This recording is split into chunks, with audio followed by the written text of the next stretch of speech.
Saludo cordial desde la parroquia Nuestra Señora de las Nieves de Olaya, Antioquia, Colombia, Padre Francisco Kendo. En este domingo 30, la liturgia nos propone el texto de Mateo capítulo 22, de los versículos 34 al 40. Dos rabinos serios discuten seriamente de cosas serias con una admirable seriedad y parten de una pregunta bastante seria. Maestro, ¿cuál es el mandamiento grande en la ley? Una pregunta que en la época tenía una respuesta fácil porque todos, incluso Cristo desde niño, había aprendido que el mandamiento grande es aquel que hasta el mismo Dios observó según el libro del Génesis, o sea, el mandamiento del Shabbat, del descanso para dar gloria a Dios. Cristo introduce, por tanto, un cambio revolucionario porque dice, no, el mandamiento grande no es el Shabbat, no es el descanso semanal. El mandamiento grande es el mandamiento que engrandece el corazón humano, tanto de darnos postura y estatura divina, el mandamiento del amor. El mandamiento grande es aquel que mejor expresa el ser, el hacer y el querer de Dios, de un Dios que es amor. El mandamiento grande no es el sábado que prescribía el descanso del hombre. El mandamiento grande es el amor que, como escribió San Juan de la Cruz, ni cansa ni se cansa. El sábado servía para dar gloria a Dios, pero nada glorifica tanto a Dios como el amor. El sábado servía para garantizar el descanso del humano, y nada descansa tanto como el cansancio del amor. El sábado servía para construir la comunidad de Dios, pero nada construye tanto comunidad como el amor. Es curioso que de tantos preceptos contenidos en la Torá, los rabinos de la época habían hecho un catálogo complejísimo de 613 mandamientos, 365 negativos, tantos cuanto los días del año, 248 positivos, tantos cuantas las partes o componentes del cuerpo humano según se creía en la época. Y es curioso que de este complejo catálogo, Cristo en cambio va a tomar una oración, el llamado Shema Israel, que se lee en el sagrado libro del Deuteronomio, capítulo 6, versículo 4 y siguiente. Escucha, Israel, el Señor nuestro Dios es solamente uno, y amarás al Señor tu Dios, lekol levabeja, con todo tu corazón, lekol nafsheja, con toda tu alma, lekol meodeja, con todo tu mucho, con todos tus bienes, con todas tus fuerzas, tus posibilidades. Ese mandamiento pues, se caracteriza por la integralidad íntegra y la integridad integral. La expresión hebrea lejol, con todo, resuena por 3 veces. Es el amor total, totalizador y totalitario. El amor a todo y a todos, todo por amor. Y a ese mandamiento del libro del Deuteronomio, el Señor le agrega un precepto tomado del sagrado libro de Levítico en un contexto en el cual se pide renunciar al resentimiento, al odio, a la venganza. Amarás a tu prójimo como a ti mismo. Y Jesús coloca este mandamiento pues, en el mismo nivel del primero. Dice el segundo es semejante a este. Así pues Cristo subraya la verticalidad y la horizontalidad del amor. No es posible amar a Dios sin amar al prójimo, y no es posible amar al prójimo sin amar a Dios. El amor al invisible pasa por el amor al visible, como dirá el apóstol Juan en su primera carta.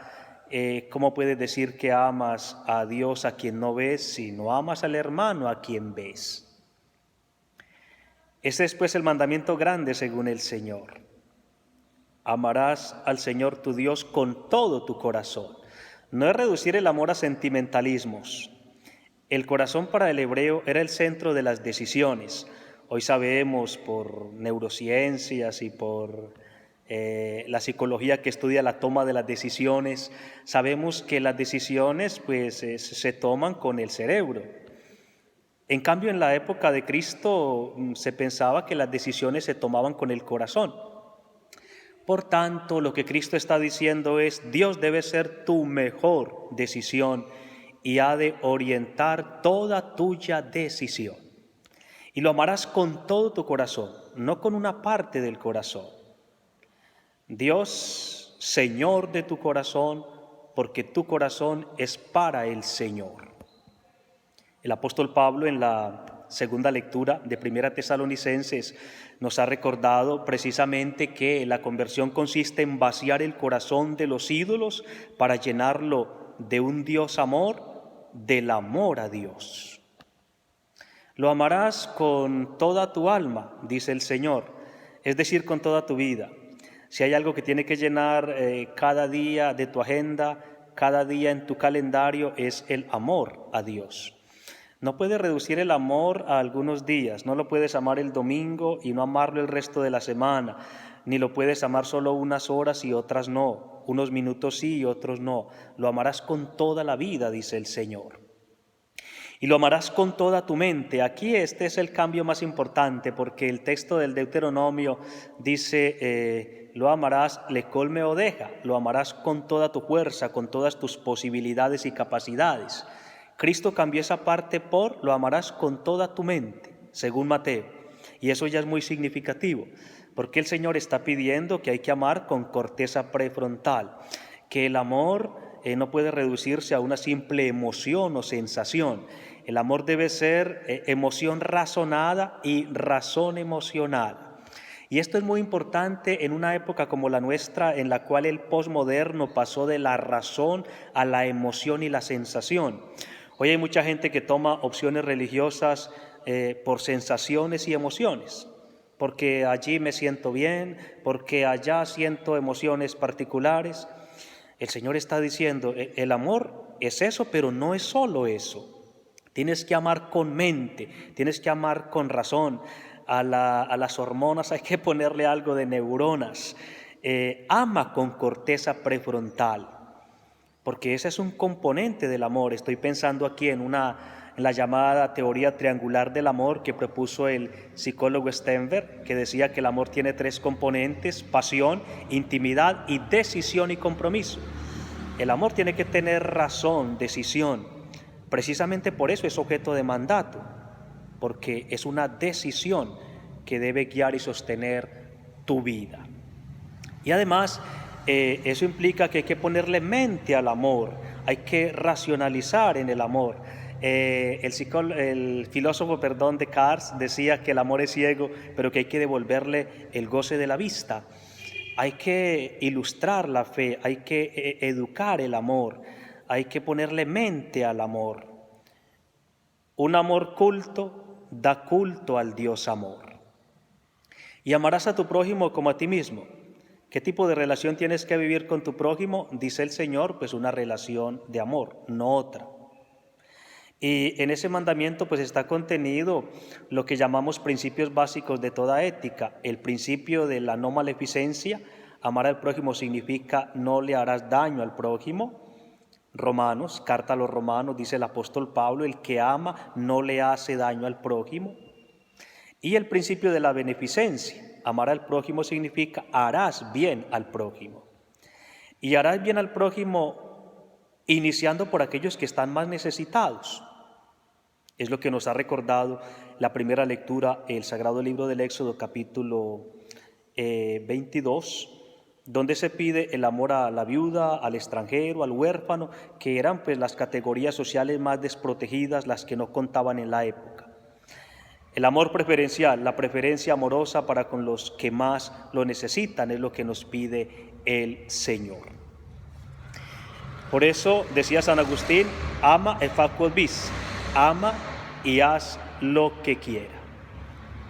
Ama y haz lo que quieras. Esta semana sacamos este libro que se titula Anunciando el Evangelio del Reino, que contiene comentarios a los evangelios dominicales del ciclo A, o sea, de este año. Quien esté interesado, pues me contacta vía WhatsApp 310-449-5790. Yo he querido que lo poco que recojamos a través de este libro, pues lo vaya a favor de esta parroquia necesitada y pobre, que es nuestra parroquia de Olacha. Así que agradezco quienes lo puedan adquirir, lo hagan. Porque escribir sobre Dios es también amor a Dios. Leer sobre Dios es también amor a Dios. Y colaborar con una parroquia pobre, pues es también amor al prójimo. Un buen domingo para todos.